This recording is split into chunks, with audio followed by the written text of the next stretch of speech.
It is about 4:33 here, so I don't want to hold everyone up too much. So all of our presenters are here, so I'll get started. And I'll just admit people as they come in. Definitely want to thank everyone for coming out on this Friday or Wednesday afternoon. I've had a long week. Of Wednesday afternoon. I'm sure a lot of you are wondering why exactly we are here, and well, we're here mostly because of Tom DeLoe. A couple months ago at a meeting, Tom brought up that a lot of people are feeling disconnected during this time, with everything going on. And well, while the YWCA is open right now, very understandably, a lot of people don't feel comfortable coming in, but we still miss everybody um, who isn't able to come in our doors the last couple of months. So we just wanted to give a little updates about what we've been doing, what we have planned for the future. And with that, I'm going to share my screen. Um, and I figured we'd start off with the mission. Share screen. Okay, can everyone see the mission?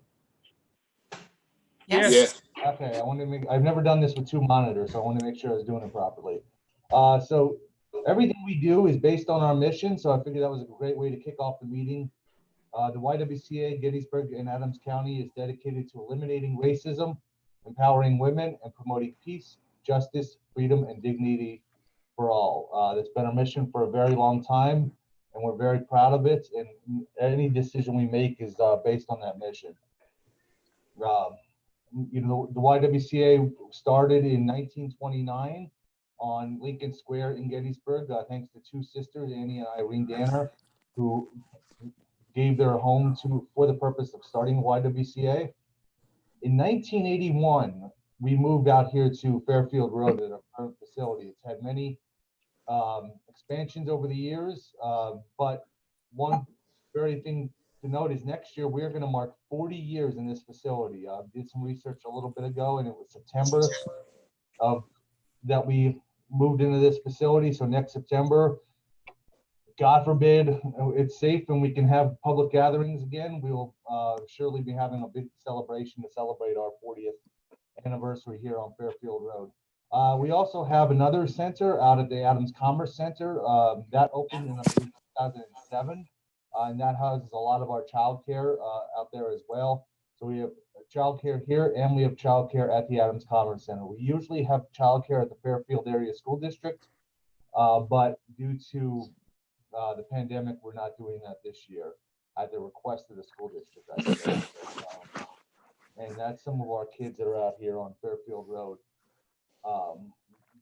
Recently, you see them all masked up and ready to go. So I just want to give a little bit of overview before we get into the larger discussion. What I'm going to do is once I start turning over to some of the speakers, I'm going to mute everybody so we're not getting a lot of feedback. Dottie, mute you. So if you have any questions that you think of as we're going along, you can put them in the chat, but at the end, we'll open it up to a discussion, so it's not so formal. We want to have a little bit of relaxation and fun today. So I'm going to mute everybody, and then I'm going to turn it over to Dottie Dalphin. Dottie is our executive director. Dottie has been with us for what seems like 20 years, but everything in 2020 seems that long. Dottie's been with us since May of 2019, and we've done a lot of work in the last year and a half, more or less, and we're lucky to have Dottie with us. So I'm going to mute everybody, and Dottie, you're on.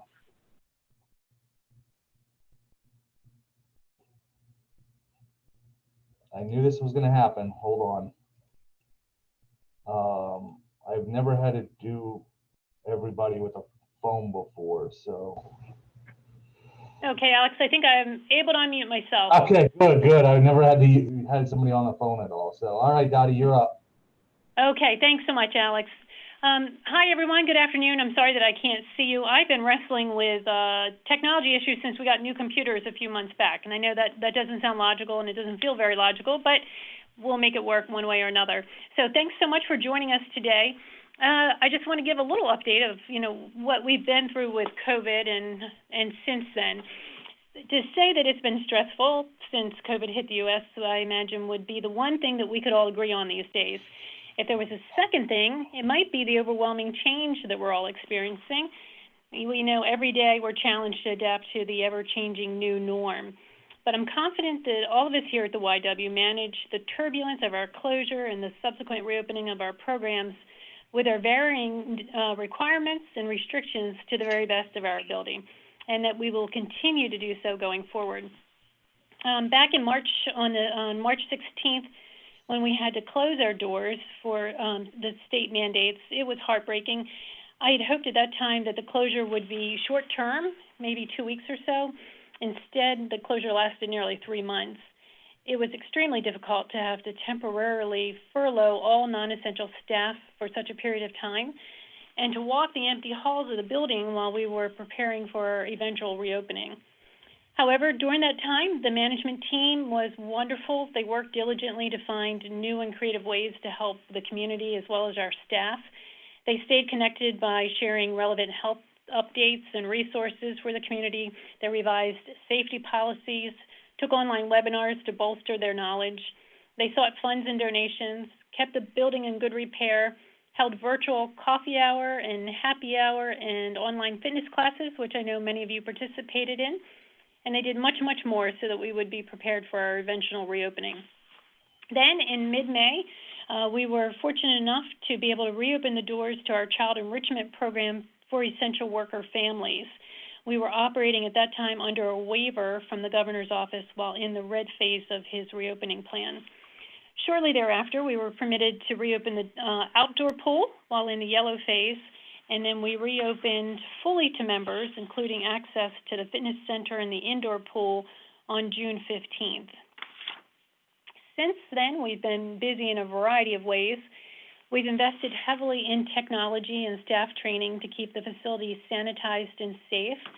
If you've been in the building or been watching our social media, you may have seen that we now have touchless thermometers in the lobby.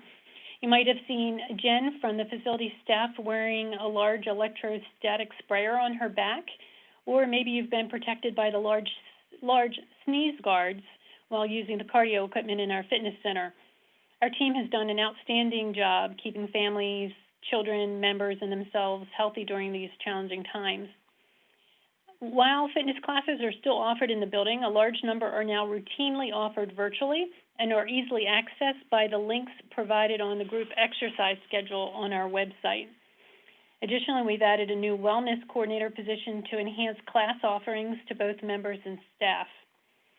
Through our aquatics program, approximately 150 participants attended swim lessons, CPR, and/or lifeguard classes this past June through September, and we're now looking forward to the return of swim teams in the upcoming weeks.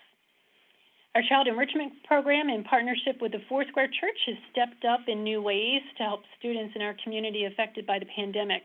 The Gettysburg Area School District middle schoolers now have access to a free program which provides supervised space in which to learn during the virtual portion of their hybrid education.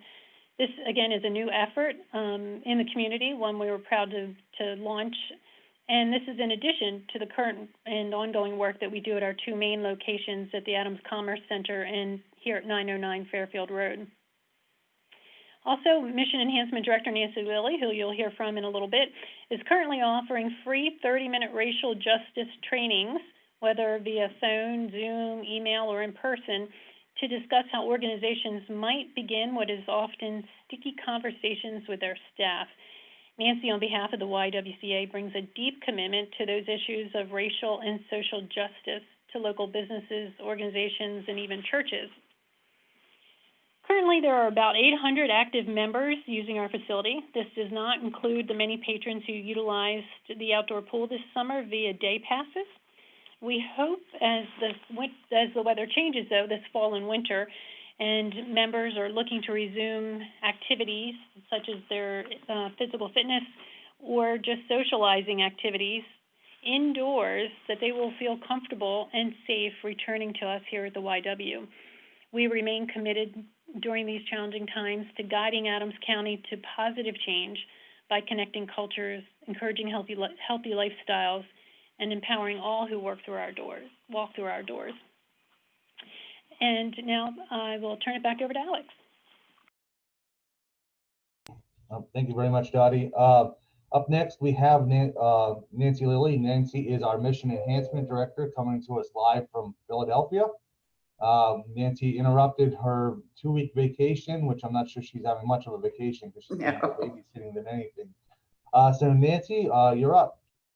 Okay, great. I think I know everyone on the screen and on the list. I'll just go very quickly over how I got to where I am now. A couple of years back, the board recommended that the YWCA beef up our mission-related activities.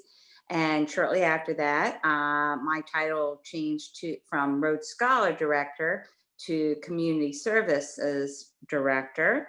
And I had the added responsibility of instituting some new activities, resurrecting some old ones, and keeping current ones that were successful going. Things were going really great. And I felt I was feeling pretty excited in February 2019. We had a bus trip to the African American Museum slated. I had a couple of classes scheduled, forums scheduled. We had a big program scheduled at the college. We were just going gangbusters. And then of course, we all know what hit. So I spent the first half of my quarantining canceling things, calling people and canceling. During that and shortly after the COVID quarantine, my title changed again and I became the Mission Enhancement Director. I added on the data, I always say that wrong, the donor database work with the little green light that we got through a grant from the Adams County Foundation. And the Rhodes Scholar programs got turned over to our new Special Events Director and Communication Director, Mark Purdy. That has changed a little bit. The present advocacy committee, which is made up of me, board members, and a couple of community members, has been very active and creative during this COVID time. The last planned activity before the quarantine was a Sweet 16 YWCA style. We had 16 women entered in sort of, if you remember, penny war contest with Ruth Bader Ginsburg beating out that field of 16 for the coveted title of the most admired woman in 2020.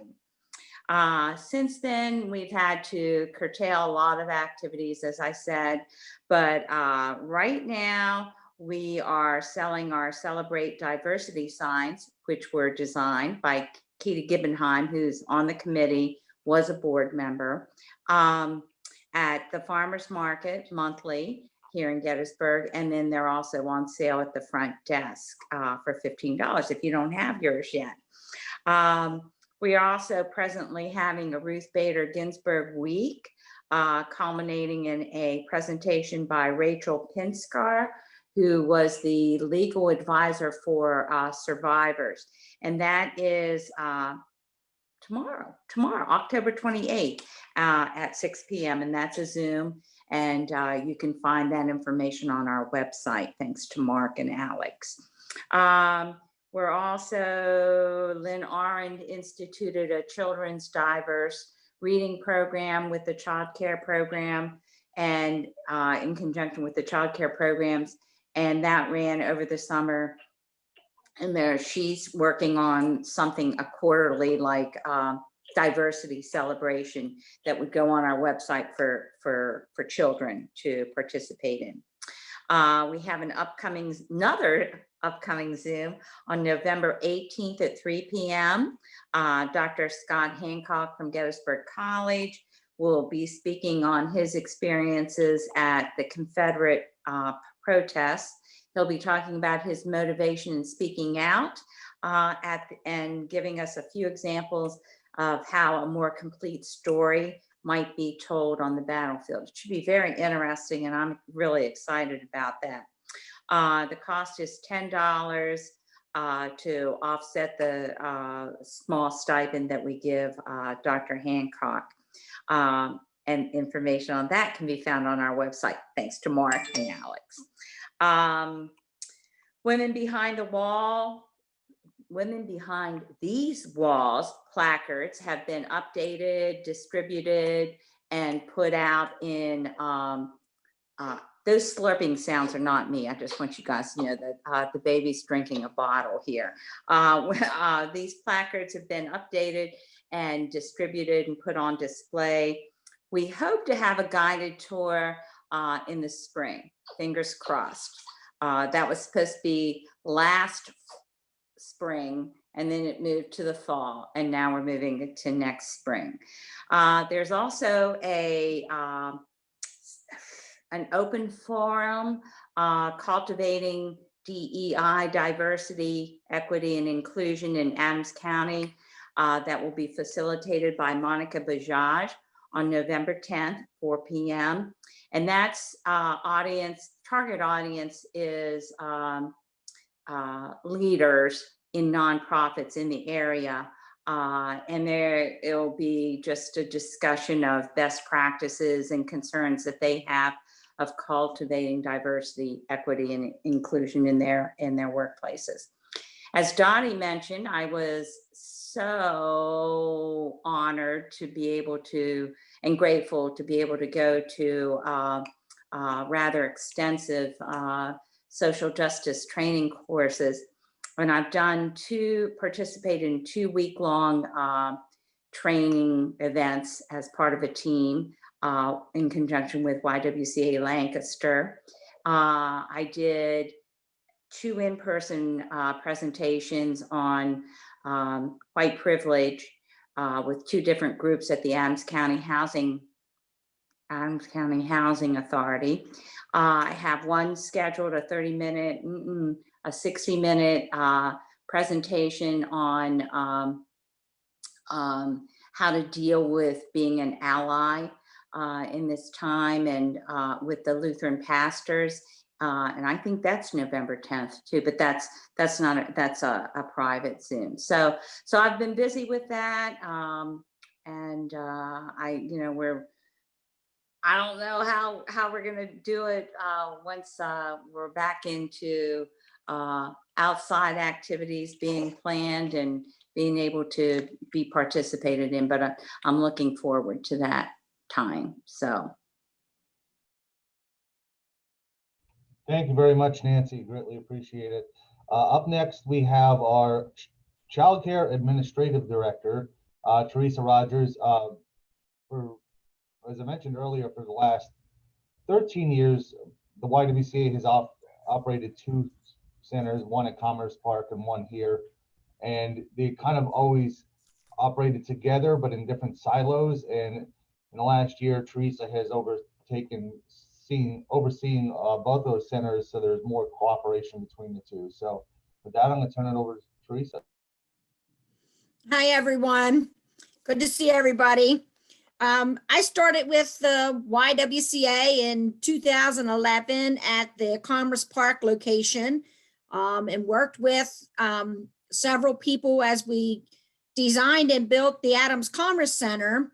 And then from there, as Alex said, I moved into the administrative director position, and I am working with the directors at our facilities to just help keep things moving in the Keystone Star 4, to stay at our Keystone Star 4 level, and just trying to incorporate more family involvement and working directly with the families of children with special needs and challenging behaviors, just to try to build some of the communication and to try to take some of that workload off of the directors, so that we could implement a coaching model.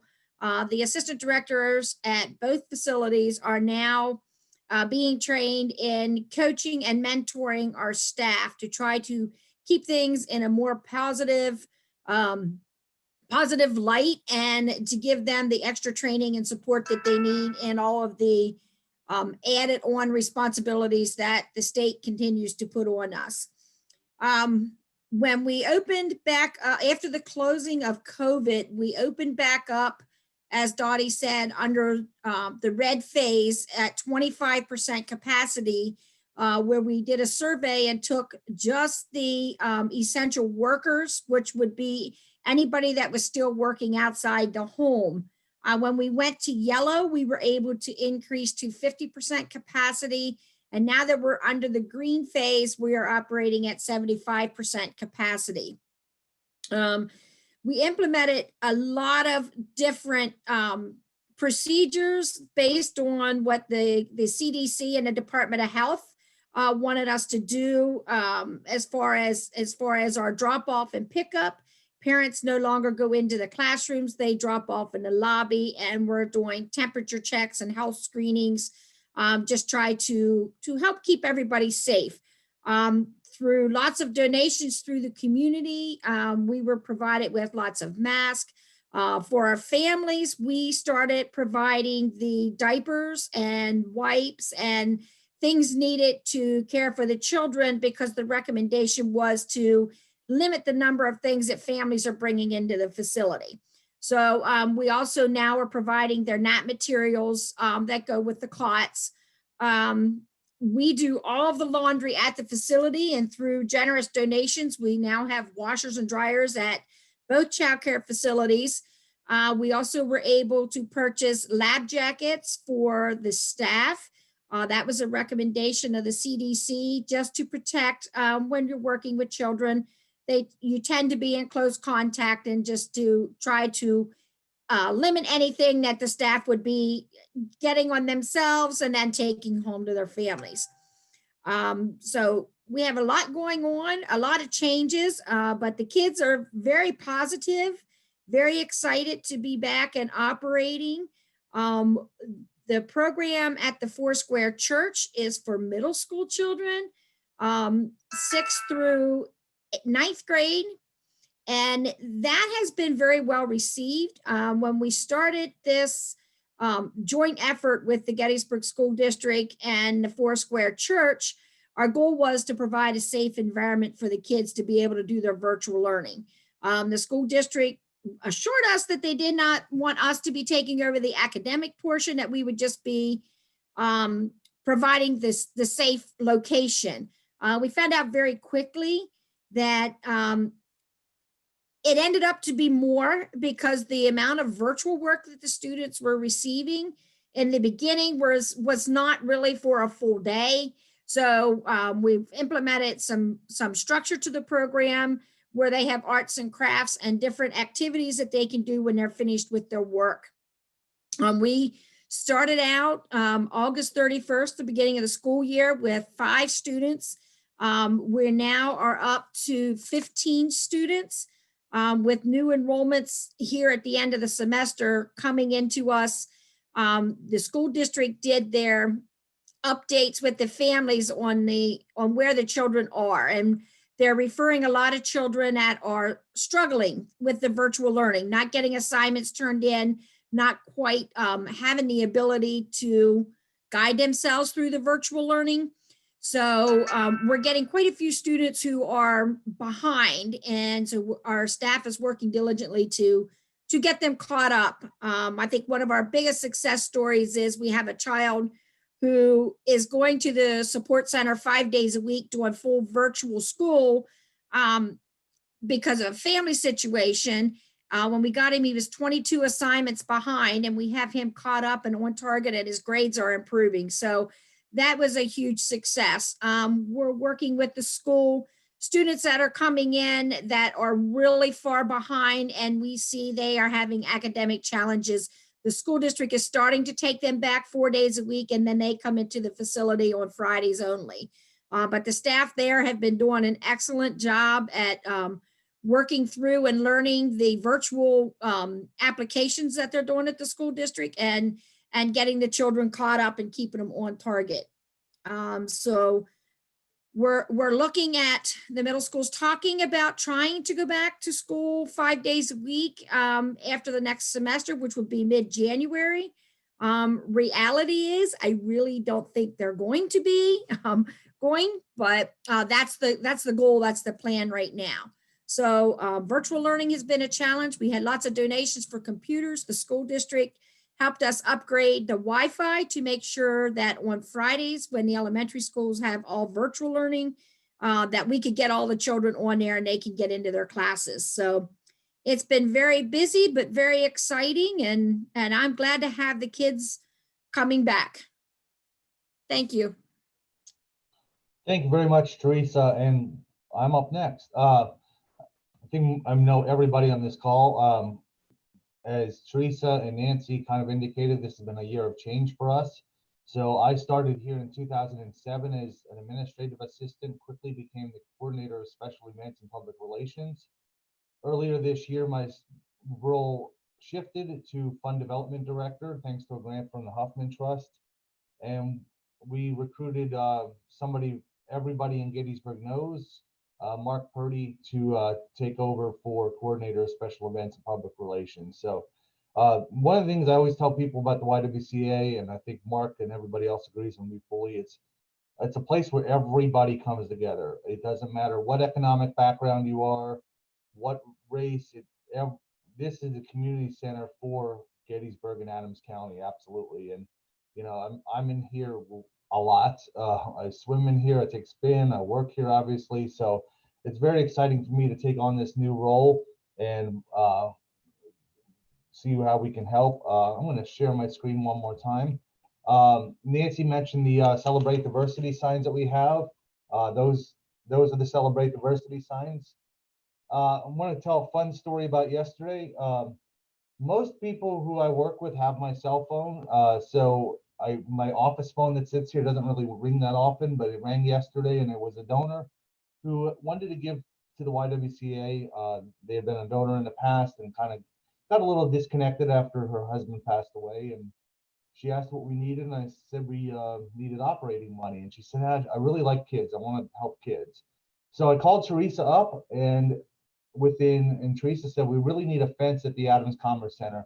It's kind of hard to see in this photo, but that back fence there is not very sturdy at all. Teresa said it's a hazard for our children. So I called the donor back, and within 25 minutes, he had a $1,000 check here at the YWCA for me. Teresa's already contacted contractors about replacing that fence, so our children will have a much safer place to play. And just so that's one of the rewarding stories in this year of challenges that we've had. We've also had a lot of great things happen. The Adams County Community Foundation has given us a grant. So for infant and toddler scholarships, there's also a component of that if families are having an emergency and they can't pay their bills. We approved a grant for that recently to a family that had a just horrible situation. And so that way they can keep their child in our program while they're dealing with the other aspects of their life. It'd be horrible to have to cancel their childcare while they're struggling with so many other things. And another thing that we have is an employee scholarship, thanks to the Robert Huffman Foundation. People who work in nonprofits, especially this place, do not do it for the money. I think that's a very safe assumption. But in 2020, there are a lot of things that we need when we start our jobs, fingerprints, background checks, the whole 9 yards. And then especially for our childcare and a lot of our fitness instructors, there are ongoing certifications. And the YWCA cannot afford those, so they get placed on the employee, unfortunately. But thanks to the Robert Huffman Foundation, we are going to be able to fund some of those employee costs without having to pass them on to employees who are not making a whole lot of money, but they do it because they love the organization. There's a lot of ways that people can help us. I'm just going to go over a few here. Not going to spend a lot of time on this because I know the people on the call are very familiar with it. The Adams County Giving Spree is coming up. There's many ways to give at accfgivingspree.org. You should have received a letter from us in the mail a few weeks ago. We are putting a lot of effort into the Giving Spree this year because it has stretch dollars. So that way, what you give will actually be go a lot farther through the giving spree. But we also understand that, people like to donate in their own way. So if anyone ever has any questions, feel free to give me a call or drop me an email at any time. Another great success story that we had in the last couple of weeks is a dear friend of ours that I've known since I started here 13 years ago, Janet Dewar. Janet passed away in June.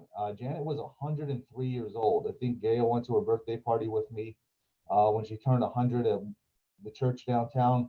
And I found this quote that Janet told us in a couple of years ago. Through all the years, one thing that has remained unchanged.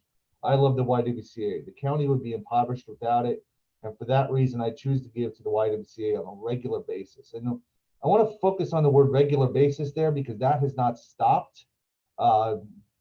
Janet left us a nice sum of money in her will that will be placed in that has been placed in our endowment. So the proceeds from Janet's gift to us will continue in perpetuity. So Janet will always be a benefactor of ours here at the YWCA, as well as a very good friend. Our board vice president, Kristen Rice, she is second from left in this photo next to Dottie. She planted a tree, her and her husband, John, actually planted a tree in front of the YWCA, a Japanese maple that will have a plaque on it to remember Janet. Kristen's mother, Muriel Rice, another one of our longtime board members who helped actually build this building on Fairfield Road, they were very good friends. So it meant a lot to Kristen to honor her mother's friend and her mother in that way as well. There's a lot of ways to give to the YWCA, a lot. And, one of the ways that we cannot appreciate enough is our very, very dedicated volunteers. If you go to our events when we're allowed to have them, you see people handing out cups of water, you see people handing out t-shirts. There are so many volunteers who make this place run. And I found this picture of a very good volunteer of ours, Linda Hagee. Linda is here almost every single Friday, just helping us out in administrative offices because we are short-staffed. So she does a lot of the tasks that are very important to the organization that we don't necessarily.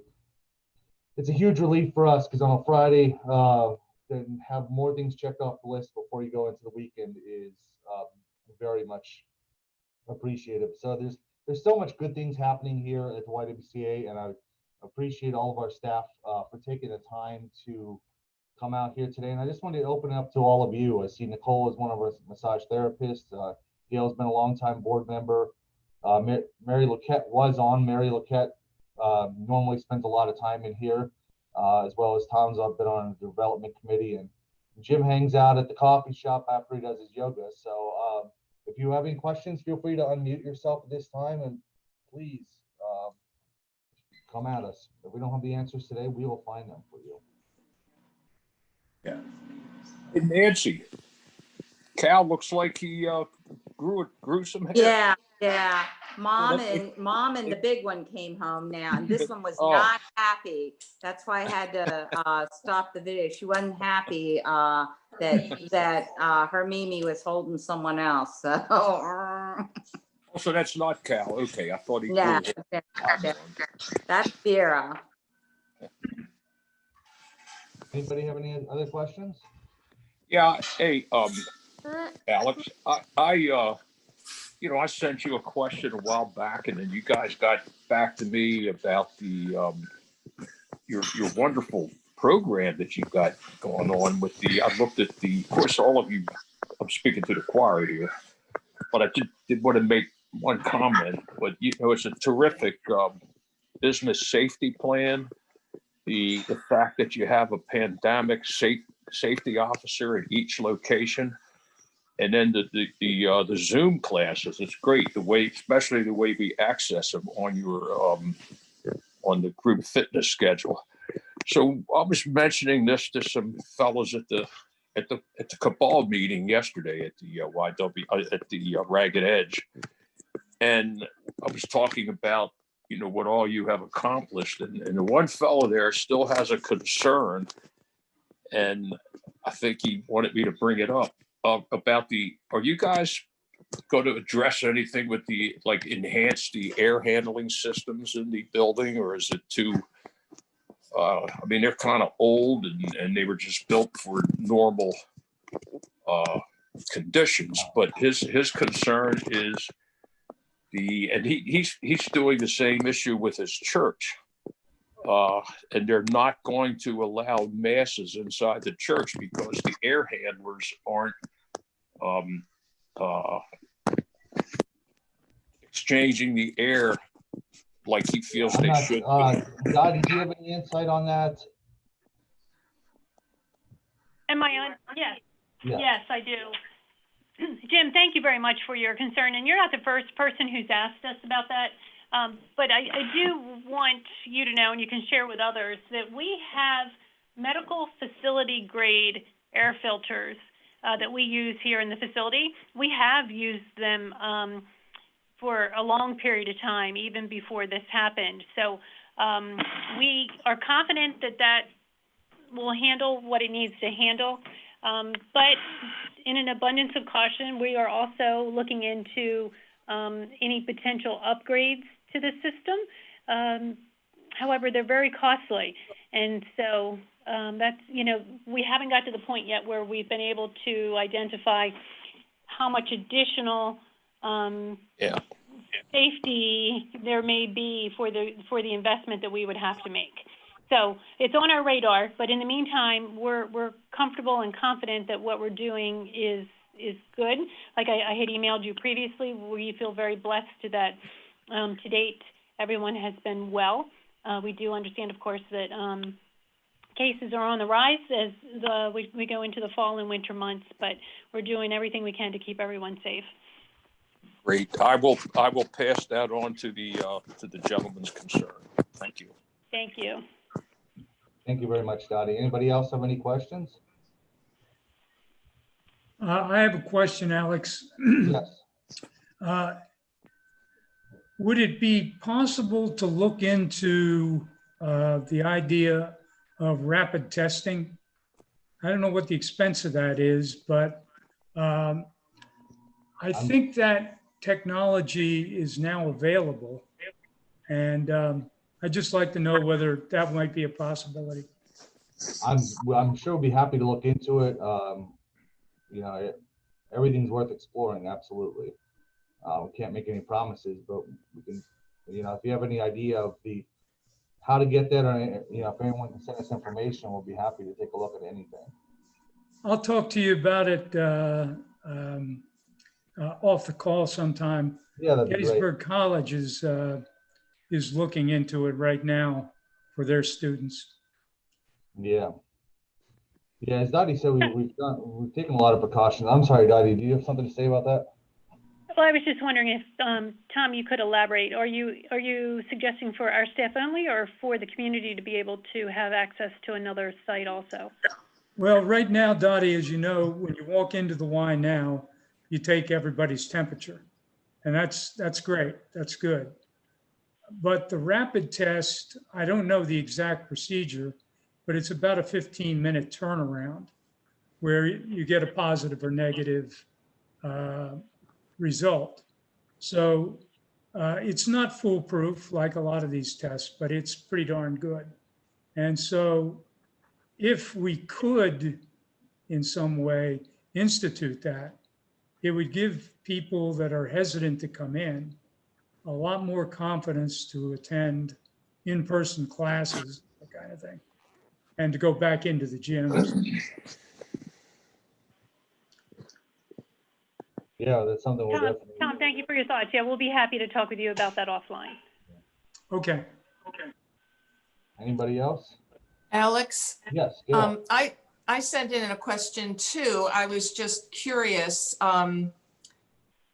beyond childcare, because I'm somewhat familiar with those figures, having been involved with the Community Foundation and the grant process, but beyond childcare, do you have any statistics on how many people compared to before the pandemic are actually coming in to use the fitness facility, the pool, and other parts of the building? Yes, thank you. I did receive your question. I sent it over to Dottie. I know she has the answer to that. So Dottie? Yes.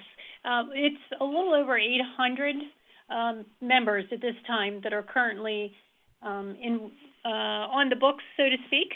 So certainly that doesn't mean that all 800 are here at the same time, but Right. that's how many that we currently have enrolled in our system. Okay, thank you. And that is, as I'm sure you're aware, a decline. I mean, if you drive through the parking lot, you can see a noticeable difference in the number of cars, and so that's why I was hoping that I could share with you all that we've done to ensure a safe and comfortable space here within the building, so that people can feel comfortable in returning soon. Okay. Thank you, Gail. Anybody else?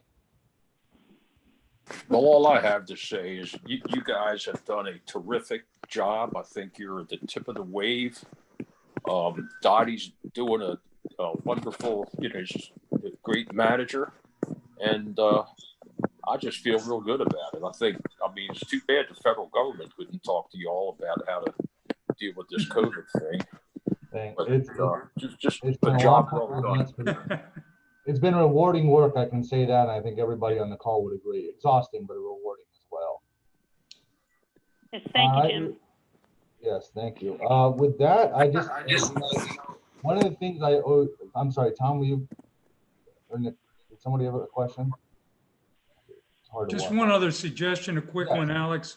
A lot of people used to take the spinning classes, and Yeah. I think that probably is not happening now because have the one bikes class. are in a real small room and with no windows, I think. And so I was wondering whether those bikes could be put out in the dance classroom, put off on the side, and then brought out for the classes with social distancing. And maybe that would bring some people back to spinning. That's not a bad idea, and I think Dottie and I will definitely pass it on to Lori, depending on the room schedule. I think that's. And I'm really glad, this is my last comment. I'm No, really that's glad we're going to Zoom. That's terrific. And I know it's a stretch for some of the instructors and that kind of thing. And hopefully we'll get through this in maybe 8 months or so. But I would really encourage every instructor to learn how to Zoom so they can Zoom their classes. And if you could help them out, Alex, in terms of the technology, that Yeah, would be so very good. Lori Stover, our interim sports and fitness director, she is working very hard on that. And I think they're getting some more TVs down there, and there's some very exciting stuff coming our way. The fitness department especially, I know there's a lot going on. Teresa and I met this afternoon about a farm to table program at our child care centers that we'll be working on. So there's a lot going on. And so what I want to encourage everyone to do is, number one, reach out, keep up with our Facebook, our website. We put a lot out there if you're not able to come into the building. And also, one thing I always tell people is Gettysburg and Adams County is the size of a postage stamp. And everybody seems to know everybody, but not everybody knows what's going on in their own backyard. So if you hear of somebody who might benefit from a massage, send them Nicole's way. A lot of people don't even realize that we have massage here. Or if you realize, if people are saying that they're at home and they want to get involved with fitness and they feel comfortable, send them in here or send them to the Zoom link. The more word of mouth that we can get about all the great things that are happening at the YWCA, including our mission programs, just everything, the better off we're going to be, because like I said, we've been here for 91 years now, and we are looking forward to the 91 more. And Nancy's going to have a whole lot of grandbabies by then, I would imagine. So if there is no more questions, I just want to thank everybody who came out today. If you thought this was beneficial, we'll be happy to do it again. And if you're like me, you leave a conversation and 5 minutes later you have a question that you forgot to ask. So feel free to send me any questions that you have, and I will forward them off to the appropriate staff members. So Thanks, Alex. and have a wonderful day. Thanks, Alex. Yes. Take care, everybody.